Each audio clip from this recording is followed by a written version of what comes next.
ہماری سرکار آئے گی تو ہم قانون دوبارہ بنائیں گے کہ یہاں اسمبلی سے پاس کرائیں گے پارٹ کہ کوئی بھی باہر والا زمین نہ خرید سکے گا نہ بیچ سکے گا اور نہ نوکری یہاں اپلائی کر سکتا ہے۔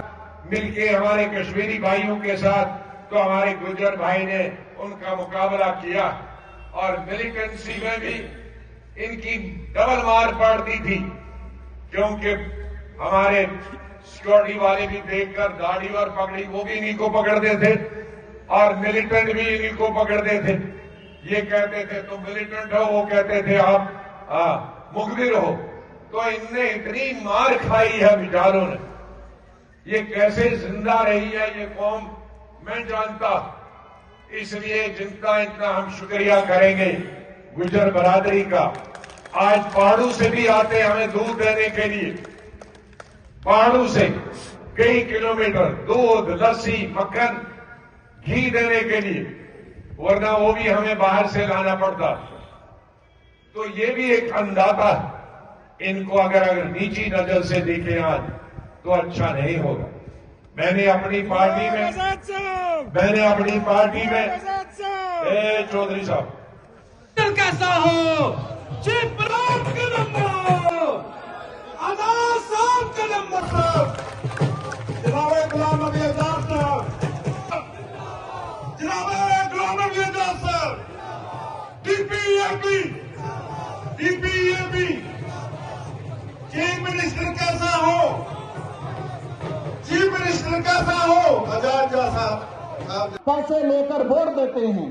جموں کشمیر کے بکروال پیسے پر بک جاتے ہیں۔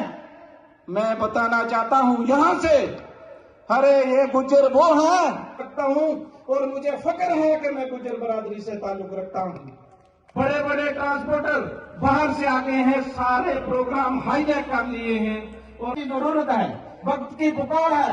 جناب غلام نبی آزاد صاحب ایک بے داغ لیڈر ہیں، ایک سچائی کا بیڑا اٹھایا ہے۔ آزاد صاحب آگے بڑھو۔ فائدہ یہ کہنا بھی غلط ہوگا کہ کشمیر کو فائدہ تھا، جموں کو فائدہ نہیں۔ جو فائدہ کشمیر کو تھا وہی فائدہ جموں کو بھی تھا، وہی ہندو کو بھی تھا، وہی مسلمانوں کو۔ آج ریت ہماری توی کی یہاں سے باہر جاتی ہے تو یہ اگر اسٹیٹ ہوڈ ہوتی تو نہیں جاتی۔ آج ہماری کھدانیں باہر والے لوگ دیتے ہیں، اسٹیٹ ہوڈ ہوتی تو اسٹیٹ سے باہر۔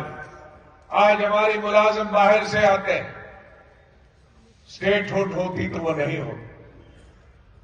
آج اگر 35A ہوتا تو ہماری نوکری کرنے کے لیے ہمارے بھدروا کے گاؤں میں، جہاں سے بنیادی گاؤں مجھے سروڑی صاحب بتاتے تھے کہ پوسٹ آفس جو ہے اس گاؤں میں، یو پی سے پوسٹ آفس کی لڑکی وہاں کلرک بن کے آئی۔ تو اگر ہمارے گاؤں میں یہاں سے 600 کلومیٹر اور 3 دن کا راستہ میں بھی پوسٹ آفس چلانے والا یو پی سے آئے گا، بہار سے آئے گا، ہم ان کے دشمن نہیں، لیکن ان کے سادھن ہیں۔ وہاں انڈسٹریاں ہیں، وہاں فیکٹریاں ہیں، وہاں تجارت ہے، وہاں کھدانیں ہیں، کوئلے کی کھدانیں ہیں۔ یہاں ہمارے پہاڑ کچھ نہیں ہے، صرف برف ہوتی تھی، بارش ہوتی تھی، اس سے بجلی بنتی تھی پانی سے، وہ بھی شاید پچھلے سال سے نہیں ہے اور اس سال تو تیار ابھی رہو۔ غلام احمد بیٹھ جاؤ، وہ بھی ابھی سے میں بیٹھ جاؤ کہ اگلے اس سال شاید ہمیں 2 گھنٹے بھی بجلی نہیں ملے گی۔ جنوری ختم ہو رہا ہے، پرسوں جنوری ختم ہو رہا ہے اور ابھی تک برف کی بوند نہیں ہے، بارش کی بوند نہیں۔ یہ سال سب سے بڑا کٹھن۔ برف ہوتی تھی، پانی ہوتا تھا، بجلی پیدا ہوتی تھی، 90% بجلی پورے دیش کو جاتی تھی، ہمیں 10% ہی ملتے تھے، اب وہ بھی محروم رہیں گے۔ تو یہ پہاڑ ہمارے تھے جس میں صرف ہم کو اتنا ہی فائدہ ملتا تھا کہ ان کی وجہ سے برف پگھلتی تھی اور پانی ہمیں ملتا تھا پینے کا، کھیتی کا، بجلی بنانے کا۔ وہ بھی اوپر والے نے وہ بھی 370 انہوں نے برف والا سفر ان کے پاس تھا، وہ بھی انہوں نے بند کر دیا۔ تو ایسی مصیبت، اس لیے ہم نے جو جدوجہد کی، اس جدوجہد کی وجہ سے سرکار نے تبھی مانا تھا جب میں لیڈر اپوزیشن تھا کہ ہم اسٹیٹ ہوڈ واپس کریں گے۔ اسٹیٹ ہوڈ تو واپس ہوگی، لیکن 35A پارلیمنٹ نے جو پاس کیا وہ ودھان سبھا بھی کر سکتی ہے۔ بہت سارے راجیوں نے، ریاستوں نے ان کی اسٹیٹ میں کوئی نوکری نہ خریدے، کوئی کرے اور زمین کوئی نہ خریدے، انہوں نے قانون بنایا۔ ہماری سرکار آئے گی تو ہم قانون دوبارہ بنائیں گے کہ یہاں اسمبلی سے پاس کرائیں گے پارٹ کہ کوئی بھی باہر والا زمین نہ خرید سکے گا، نہ بیچ سکے گا، اور نہ نوکری یہاں اپلائی کر سکتا ہے، نوکری نہیں کر سکتا۔